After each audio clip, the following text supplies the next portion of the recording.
Hal-hazırda Naxçıvan şəhər hava limanındayıq. Cəsur döyüşçümüz Mətləb Əhmədovun cənazəsi birazdan Naxçıvan şəhər hava limanındakı kargodan veriləcəkdir. Biz də qazilərimizlə bərabər Mətləbin qarşılanma mərasiminə qatılmışıq. Allah rəhmət eləsin, cəsur döyüşçümüz idi. Allah bütün şəhidlərimizə rəhmət eləsin. O cümlədən də Mətləb Əhmədov.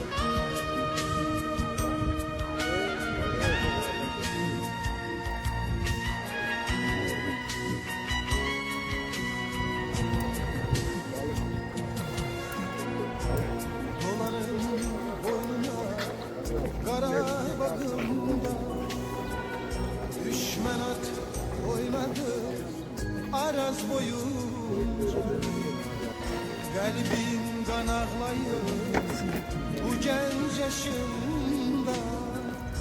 Gel boyuna kurban ay vatan ol, kalbin kan ağlayır bu genç yaşında. Gel boyuna kurban ay vatan ol. Şuşa yayladım siz duman alamadım. Kar bülbülüm gözleri dolu.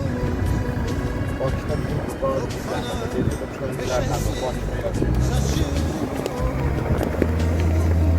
Gel boyuna kurban ay vatan ol. Şuşa yayladım siz duman alamadım. Kar bülbülüm gözleri dolu. Bana beşesi saçını yoldu. Gel boyuna kurban ay vatan ol. Gel boyuna kurban ay vatan ol.